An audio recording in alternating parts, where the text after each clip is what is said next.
Party time now on the SportsMax Zone. After winning their first 5 matches in this season's Hero Caribbean Premier League, the St. Kitts and Nevis Patriots have now lost 3 in a row. Their latest defeat came on Wednesday, a 22-run defeat to the Jamaica Tallawahs. The Tallawahs were ending a 3-game winless run. Well, batting first, the Tallawahs posted a solid 169 for 8, with Shamar Brooks top scoring with 43. In reply, the South African Miguel Pretorius bagged 3 for 25 to restrict the Patriots to 147 for 8. Pretorius has now taken 15 wickets, 2 behind tournament leader Ravi Rampal. Andre Russell was named player of the match for his 28 of 17 deliveries, 1 for 13 and 2 catches. Let's hear from both camps. I would say from a batting point of view, to be honest with you, I thought the bowlers did a brilliant job to actually pull back Jamaica for 170. Jagassar bowled well, so you have to give him credit coming back into the team. We have a bit of hiccups with a few overs, but I thought, we leave it a bit too late. After we lost 2 wickets, we sort of, lost a bit of momentum, and we left it too late in the back end to get the runs. Yeah, I'm pretty pleased. It's a long time we haven't had a win in the column. It's important to get 2 points here. We sat and we talked about it last night, and it's good to see the guys come out, and we did just that.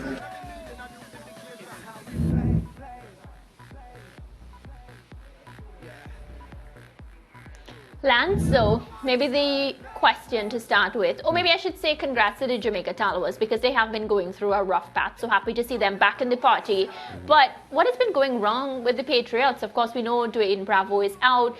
Chris Gayle today, he was able to make 12, but still not enough to get them across the line. Yeah, well, I don't think we can get around the fact that the Patriots without Dwayne Bravo isn't the same team, not only because of his leadership. But it's the same setup though, Lance. I thought about you saying that on the Zone. You said it before, and I even agreed. But it's the same team, just one person is missing. So I can't understand, because before, everybody was batting, doing everything they had to do. It's not like Dwayne Bravo was bowling from both ends, batting going from the top to the end. Or maybe it's because Rutherford is out too. Well, he's out now, but they had lost with him playing as well. You understand what I'm trying to say, though? Yeah, he had a little bit of a slump. But I understand what you're saying, but I still think that Bravo not being there, they're missing Bravo's leadership. And as I said, with the ball, he has been significantly impactful for the St. Kitts and Nevis Patriots with the ball. So without him, they're missing that as well. The other factor here, to answer the question in a different way, is that this series is really competitive, Mariah. I don't think we can get around that fact.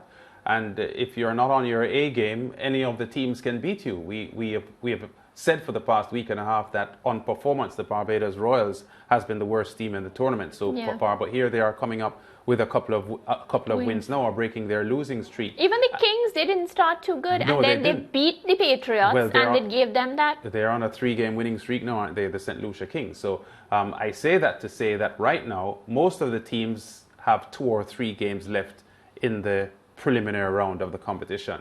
And at the moment, there is no team 100% sure of making the playoffs. Yeah. And even the Patriots are pretty certain to get there, but they are not 100% certain. No, they still have mathematically, work to do. yeah.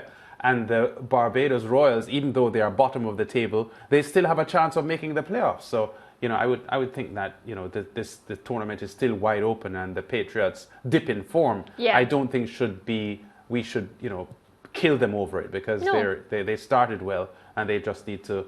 They have been derailed a bit, but they can get themselves back on track. Well, we'll pick up the discussion. We're going to continue. Barbados Royals also registered a vital victory on Tuesday night as they stayed in the hunt for a playoff place. Ricardo Chambers recaps that contest against the Ghana Amazon Warriors. 20 in the Hero Caribbean Premier League, the Ghana Amazon Warriors taking on the Barbados Royals. Centre bat, the Royals opened with Johnson Charles and the returning Carl Mayers, a decision that worked out well, the two putting on 42 for the first wicket. The left-handed Mayers responsible for 36 of those runs from 20 deliveries before he became the first of Romario Shepherd's 3 wickets.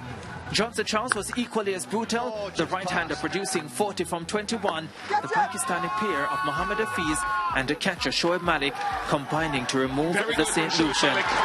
Extremely good, it looks like to me. Kiwi Glenn Phillips, who ended up top scoring though. Phillips adding 44 from 31 deliveries as the Royals posted 185 for 8, their highest score of the campaign. Shepherd ending pick of the Amazon Warriors bowlers with 3 for 31 to take his overall tally to 14 wickets.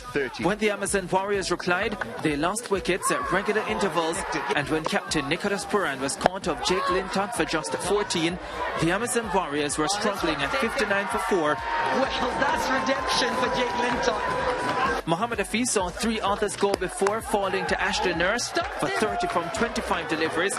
It was 70 for 5 in the 10th over. Hard-hitting Jamaican Adine Smith produced a strong effort, 43 from 29 deliveries, but it was far from enough. The Amazon Warriors bowled out for 140 to lose by 45 runs. Mears was named player of the match. We sat down as a team before the game, and we always wanted to go with a positive intent. You know, I think there's a difference between scraping 160 and getting close to 200, taking the attack to the bowlers in the power play. That was our way today, and it paid off. So the victory leaves the Royals on 6 points, same as the Amazon Warriors. No, just credit to the guys. You know, I just thought we played a complete game. We asked for our batters to put their hands up. You know, the guys came out and ended up playing some really good cricket. I thought the wicket played really good tonight. We backed ourselves going into spinners and 2 pacers, and we know it'll be a bit tricky, especially in the night. But we backed our spinners and both into the track. You know, Barbados came out really positive, and they got a good start to the innings. I just felt like the first 6-7 overs we didn't really utilize the conditions properly.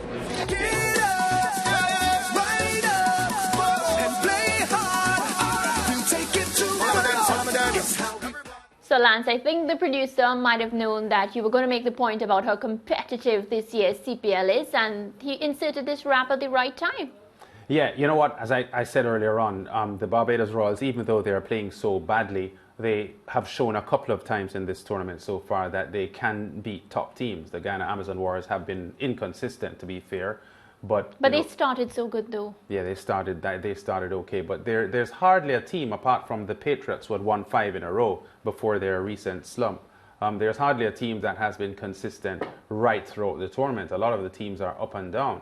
And as I said, the Barbados Royals, even with that victory last night, are still bottom of the table. So that tells you that they have really had a very rocky run so far in the tournament. But part of the reason is because some of their top players haven't been as fruitful as you expect them. Glenn Phillips was one of the top batsmen last year. I think only Lendl Simmons outscored him last year. Yeah. And apart from a 56 not out he got against the Tallawahs early in the tournament, he hasn't really imposed himself on the championship up to this point. Even he got Holder. 44. He got 44 last night. Yeah, Jason Holder hasn't been that good either. Thrilled to see him. Yeah, you know, so the Barbados Royals, as bad as they appear to be based on the standings, if all of their good players, play to their best form, they could rise up towards the back end here and come good in the playoffs. Well, Lance, that's a good time now for us to look at the points table and see who's going into match 22 and how much points they have. Let's take a look. All right, so we have the St. Kitts and Nevis Patriots. Despite the losses, they're still at the top of the table on 10 points, having played 8 matches. Trinbago Knight Riders right there in second position. Of course, they've played 7 matches so far, and they're on 8 points. The St. Lucia Kings, they're sitting on 8 points as well. They're in third position. And then we have the Jamaica Tallawahs. After playing 7 games, they have a total of 6 points. So we see how important this evening's game will be, because the Amazon Warriors are up against the Kings. Yes. And if the Amazon Warriors win, let's just look at the table, they can get right up to they'll move up to 8 and join the TKR and the St. Lucia Kings. If the St. Lucia Kings win, they'll go joint top. Displace TKR. They will go joint top of the table with the Patriots. The St. Lucia Kings are the team of the moment at present. They're on a 3-game winning streak, and the momentum is with them. They're playing so well. And part of the reason why a lot of people now have Roston Chase in the West Indies World T20 squad is because of what he's offering to the St. Lucia Kings at the moment. His batting has been solid, and they started not the best, the St. Lucia Kings. They had 2 losses in their first 3 games, the St. Lucia Kings did, but they have leveled off now and they're beginning to improve. And there's on each team's best day, there's no weak team in this tournament. Definitely. Well, Lance, the Hero CPL continues.